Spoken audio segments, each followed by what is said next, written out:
Hey guys, welcome back to the channel. So आज हम बात करने वाले हैं किया सैरोस के इंटीरियर के बारे में। मैं किया सैरोस एचटी के ऑप्शनल को ओन करता हूं। मेरे को 4 महीने हो गए हैं गाड़ी को ख़रीदे हुए। ये मेरी खुद की गाड़ी है, तो कोई बायस रिव्यू मैं आपको नहीं देने वाला। जो है रियलिटी है, एज अ ओनर मैं आपको ये रिव्यू देने वाला हूँ।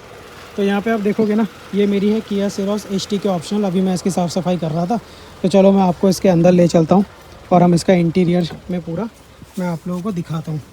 तो किया सैरोस के जैसे ही अंदर आप पूरा बैठते हो ना, तो सबसे पहले तो यार देखो, ये पूरा लग्जरियस जो इंटीरियर है ना, ये आपका पूरा वेलकम करती है। बाहर से गाड़ी देखने में भले ही ऑर्डिनरी लगे, बट भाई अंदर बैठने के बाद ना इस गाड़ी का बिल्कुल जो प्रीमियम लुक है वो एकदम टॉप क्लास आ जाता है। स्पेशियस इतनी ज़्यादा है ये गाड़ी कि आपको स्पेस की कमी तो कहीं से भी नहीं लगेगी। और ये जो पूरा स्टीयरिंग है डी कट वाला, ये भी काफ़ी अच्छा है ना। मेरा जो ये मॉडल है ये एचटी के ऑप्शनल मॉडल है, बेस वेरिएंट से सेकंड मॉडल। एंड इसका आप देख सकते हो ज़्यादा कुछ हमको स्टीयरिंग पे नहीं मिलता है। यहाँ पे क्रूज़ कंट्रोल वगैरह कुछ भी नहीं है, ना गियर चेंज करने का, वो तो ऑटोमेटिक में मिलता है। मेरी वाली ये मैनुअल है। 6 यहाँ पे देखो लीवर है हमारे पास यहाँ पे गियर के। और इंटीरियर फिनिश कुछ इस तरीके से। यहाँ पे बटन की फिनिशिंग जो है वो भी बहुत ही प्रीमियम है, सॉफ्ट टच है पूरा, और काफ़ी अच्छा लगता है। सबसे बेस्ट मुझे लगता है भाई इसका ये इतना बड़ा स्क्रीन। ठीक है, अगर ये टॉप वेरिएंट होता तो यहाँ पे मुझे 360 वाला भी स्क्रीन मिल जाता, तो वो इधर नहीं है। बाकी सारा इसके अंदर है। टच इसका बहुत ही अच्छा खासा रिस्पॉन्सिव है, और बहुत अच्छी तरीके से जो इसका टच पैड है ना, वो बहुत बढ़िया काम करता है हर चीज़ में। मीडिया वगैरह भी सारी चीज़ें इसमें आप देख सकते हो, AM FM वगैरह सब कुछ है। एंड अगर आप चाहो तो इसके अंदर का जो साउंड है आप उसको भी चला सकते हो, जैसे कोई डिफरेंट तरीके के आपको दे रखे हैं ना, ये चीज़ें आप चला सकते हो। थोड़ा सा वॉल्यूम बढ़ाता हूँ।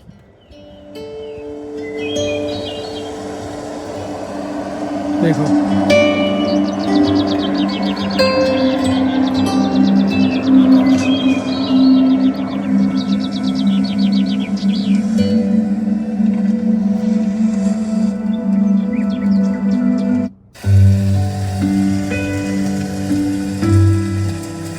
बारिश वाला म्यूजिक मैंने चला दिया अभी। मेडिटेशन के लिए भी है।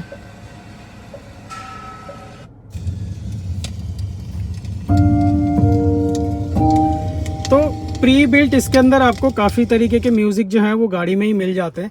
उसके अलावा इंटीरियर वाइज यहाँ पे आपको सारे कंट्रोल्स मिल जाते हैं आपके गाड़ी के लिए। सारे विंडो के हैं, लॉक करने का है। यहाँ पे ORVM को आप यहाँ से पूरा एडजस्ट कर सकते हो। जैसे देखो यहाँ पे डिफरेंट तरीके से आप एडजस्ट भी कर सकते हो ORVM को।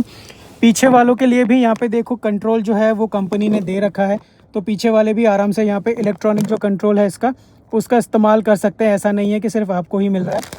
ठीक है, चारों तरफ कंट्रोल जो है वो आपको इंटीरियर में मिल जाता है कंपनी की तरफ से। एंड अगर स्पेस की बात करें तो भाई किया सैरोस जो है ये एक वैगन शेप कार है। वैगन शेप कार जो होती है वो बहुत ही ज़्यादा चौड़ी होती है और काफ़ी ज़्यादा वाइड भी होती है। ठीक है, इसीलिए कई बार आपने सुना होगा लोग इसको बोलते हैं कि वैगन आर, बट एक्चुअल में वैगन आर से ये बहुत ही ज़्यादा अलग और बहुत ही बड़ी है। वैगन आर इसके सामने बच्ची है। इनफैक्ट वैगन आर के अंदर आपको ना तो वो क्वालिटी वाला स्पेस मिलता है ना ऐसा कुछ। बेसिकली वैगन आर से कंपैरिजन इसलिए किया जाता है बिकॉज जो मारुति की वैगन आर है ना, उसका भी शेप वैगन शेप में ही दिया गया है, जो कि एक टर्मिनोलॉजी है गाड़ियों में, जिसके हिसाब से स्पेस ज़्यादा बढ़ाया जाता है कार को थोड़ा सा बॉक्सी बना के। तो सिमिलरली किया सैरोस में भी वही चीज़ किया गया है। थोड़ा सा इसको वैगन शेप देकर आपको अच्छा खासा पूरा जो स्पेस है वो दे दिया गया है। इंटीरियर में हेडरूम देखो कितना ज़्यादा है। मेरी हाइट 5 फुट 5 है, और बहुत अच्छा खासा हेडरूम मेरे सर के ऊपर मेरे को यहाँ पे मिल रहा है। पीछे वालों के लिए भी पूरा बहुत ही अच्छा खासा स्पेस है। और इनफैक्ट कई बार तो हम लोग जब पूरी फैमिली घूमने जाते हैं ना, मैं इसके अंदर 7 लोग भी बिठा देता हूँ कंफर्टेबली। कैसे? 2 लोग आगे बैठ जाते हैं हम लोग, 3 लोग यहाँ मिडिल में, और 2 लोग एकदम पीछे इसके डिक्की में। मैं मस्त छोटी सी कुर्सी लगा के हम लोग मस्त बैठ के जाते हैं, बिकॉज इसकी डिक्की इतनी बड़ी है ना इंटीरियर से, तो बहुत ही बढ़िया तरीके से सारा काम हो जाता है। उसके अलावा जो सीट वगैरह है, इसकी सीट्स काफ़ी अच्छी है। मैंने अभी कोई कवर वगैरह नहीं लगाया, मेरे को अभी उतना कोई शौक नहीं है। अभी तो हम यही इस्तेमाल कर रहा हूँ जो इसका है नॉर्मल। यहाँ पे अंदर आपको ये जो ग्लव बॉक्स देख रहे हो, ये आपको यहाँ पे मिल जाता है। आप छोटा मोटा सामान रख सकते हो। ग्लव्स बॉक्स के साथ ही यहाँ पे आपको 2 कप होल्डर भी दे रखे हैं। आप अपना मग वगैरह, फ़ोन, यहाँ पे कॉइन्स वगैरह रख सकते हो। पार्किंग कैमरा यहाँ पे पूरा काम कर जाता है आपका तुरंत। पार्किंग जो सेंसर है इसका वो बहुत भाई अमेजिंग और काफ़ी अच्छे तरीके से पार्किंग में मदद कर देता है। यहाँ पे ग्लव बॉक्स है जिसका इस्तेमाल आप कर सकते हो। बाकी गाड़ी के छोटे मोटे कंट्रोल यहाँ पे भी है और मोस्टली तो यहाँ पे है, और ये सारा पूरा सॉफ्ट टच में काफ़ी प्रीमियम उसमें आपको फील जो है वो पूरा दे देता है। डैशबोर्ड की क्वालिटी बहुत ही अमेजिंग है। एक स्पीकर यहाँ पे है, शायद 2 है, एक उधर है, एक इधर लगा हुआ है, एक इधर वाली सीट पे और एक दूसरी तरफ वाली। सो चेक दिस आउट, आप इसको बहुत इजीली एक्सपेंड एंड पूरा फिर ऐसे बंद करके रख सकते हो। नॉट ओनली पैसेंजर साइड, यहाँ पे जो ड्राइवर साइड है ये वाला भी आप इसको ऐसे ओपन करके आप इसको ऐसे पूरा एक्सपेंड कर सकते हो ताकि आपको धूप से बचाया जा सके। ये बहुत सारी प्रीमियम गाड़ियों में तो नहीं होता है भाई इस तरीके का फीचर, तो किया ने काफ़ी थॉटफुली इसको सोच के भाई कस्टमर पॉइंट ऑफ व्यू से बनाया है और काफ़ी अच्छे तरीके से दिया है। अब बात कर लेते हैं किया सेरोस के लुक्स को। तो देखो किया की जो सेरोस है ना भाई, ये एक मॉडर्न शेप, मतलब मॉडर्न डिज़ाइन की पूरी गाड़ी है, वैगन शेप में है। तो कई लोगों को इसका डिज़ाइन पसंद नहीं आता, बिकॉज हमारे इंडिया में लोगों का क्या माइंडसेट होता है ना, गाड़ी दिखने में अच्छी होनी चाहिए, भले इसको अंदर से आपको बिल्कुल कचरा दे दिया जाए, बाहर से गाड़ी अच्छी होनी चाहिए। बिकॉज मोस्टली जितने हमारे इंडियन बायर्स हैं ना, वो लोग सिर्फ दूसरों को दिखावे के लिए गाड़ी को लेना पसंद करते हैं कि मेरे को गाड़ी लेनी है दूसरों को दिखाने के लिए। हाउएवर किया की जो ये सिरोस है, ये भले बाहर से देखने में ज़्यादा अपीलिंग दूसरों को ना लगे, बट अंदर बैठते के साथ ही भाई लोगों का परसेप्शन पूरी तरीके से चेंज हो जाता है और बहुत ही अमेजिंग तरीके से होती है। And as a buyer, as a consumer, भाई मेरे लिए जो मैटर करता है ना, वो मैटर करता है मेरा कंफर्टेबल, मेरे फैमिली का कंफर्ट, और जब हम सारे मिलके साथ में घूमने जाएं तो हर कोई कंफर्टेबल रहे और मेरे घर वाले खुश होने चाहिए। क्योंकि यार देखो, बाहर वालों को खुश करके वैसे भी मुझे कुछ मिलने वाला है नहीं, क्योंकि वो ना तो मेरे पैसे दे रहे हैं, ना कुछ दे रहे हैं, और ना ही उनमें से कोई मेरी गाड़ी का कोई EMI भी भरेगा। मैंने गाड़ी EMI पे ली है, कैश में लेने का मेरे बस की नहीं थी, तो हमने इसको 4 से 5 साल का EMI बनाया है और हमने ऑलमोस्ट 4 से 5 लाख रुपए डाउन पेमेंट भी दिया था। तो उस हिसाब से, और ये मेरी पहली गाड़ी है बाय द वे गाइस, ये मेरी पहली गाड़ी है लाइफ की जिसको मैंने अपने मेहनत के पैसों से खरीदा है। तो मैं कहीं से भी ये नहीं चाहता था कि मैं कोई शोशाबाजी वाली गाड़ी खरीदूं। ऑब्वियसली 11 लाख के अंदर मैं और भी दूसरी गाड़ियां ले सकता था। मैंने इससे पहले जो Hyundai की वेन्यू थी वो भी मैंने सेलेक्ट करी थी, बट उसके अंदर स्पेस इतना अच्छा नहीं था। Hyundai के वेन्यू के बाद मैं टाटा नेक्सॉन पे भी गया था, तो नेक्सॉन भी मेरे को उतनी पसंद नहीं आई, बिकॉज वो सिर्फ लोहा है अंदर से और कुछ भी नहीं था। और नेक्सॉन की गाड़ियाँ, टाटा की गाड़ियों में थोड़ा सा रिलायबिलिटी का इशू है, लाइक इलेक्ट्रॉनिक्स फेलियर, चलते चलते हाईवे पे बंद हो जाना, बहुत कंप्लेंट्स आ रही थी, तो मैं रिस्क नहीं लेना चाहता था, स्पेशली अपनी फैमिली के साथ। ना किया की गाड़ी के साथ एक चीज़ है कि इनका जो इलेक्ट्रॉनिक्स है वो बहुत ही अच्छे तरीके से वर्क करता है। तो जितना भी इलेक्ट्रॉनिक्स आपको किया की गाड़ी में दिखता है ना, ये बहुत ही बढ़िया तरीके से वर्क करता है, किसी भी तरीके का कोई भी फॉल्ट या एरर इसमें नहीं होता है, बिकॉज उनकी R&D और उनका जो पूरा टेस्टिंग होता है ना, बहुत अच्छे से हो जाता है।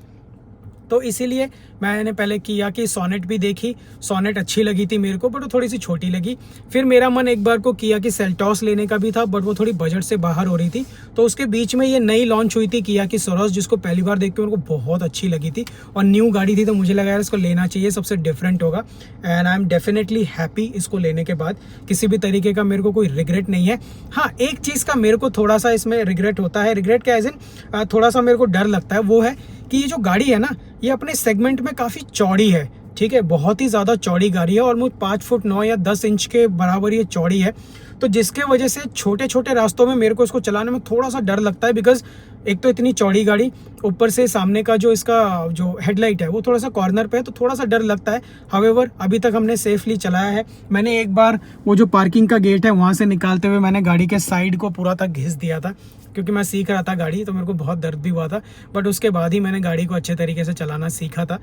सो इन शॉर्ट, अगर आप एक ऐसी गाड़ी ढूंढ रहे हो ना भाई, जो आप अपने लिए लेना चाहते हो, अपने फैमिली के लिए, या आप सोच रहे हो कि मेरी वाइफ, मेरे हस्बैंड या फिर जो मेरे दोस्त यार हैं वो आराम से बैठ के आप लोग कंफर्टेबली राइड करके जाओ, किसी भी तरीके का क्रैम्प ना हो या लोगों को एकदम दिक्कतें ना आए, तो किया सिरोस आपके लिए काफ़ी अच्छा ऑप्शन हो सकता है। मैं एज अ बायर आपको बता रहा हूँ, मेरा कोई वो नहीं है, बायस्ड रिव्यू नहीं है, मैंने खुद खरीदी है भाई अपने पैसों से, मेहनत करके EMI भी भर रहा हूँ और खुद मैंने गाड़ी भी चलानी इसी गाड़ी से ही सीखी है, ठीक है।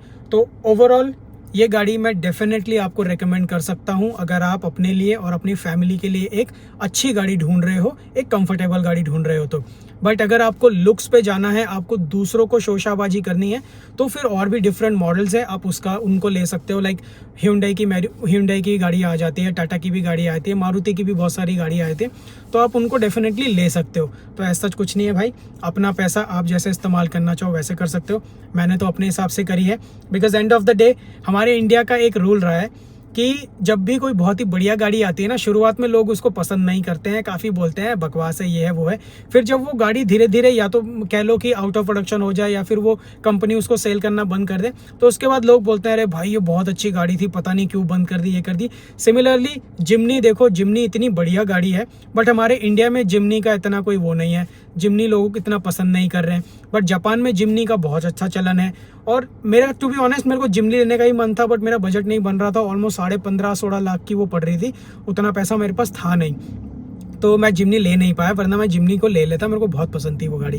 तो देख रहे हो गाइस, जैसे जिमनी को लोग हमारे इंडिया में कहते हैं जिमनी क्यों लेना, इससे बढ़िया तो थार ले लेंगे। हालांकि प्रैक्टिकल गाड़ी नहीं है थार से बहुत अच्छी जिमनी है, बहुत ज़्यादा केपेबल है, पर फिर भी यहाँ के लोग थोड़ा शोशाबाजी, इधर उधर लोगों को दिखावे में जाते हैं, लाइक थोड़ा टोरा बनाने के चक्कर में जाते हैं। तो सिमिलरली किया सेरोस के साथ भी है, आपको अगर शोशाबाजी नहीं करना है, कंफर्टेबल कार चाहिए, डेफिनेटली आप किया सेरोस को कंसिडर कर सकते हो।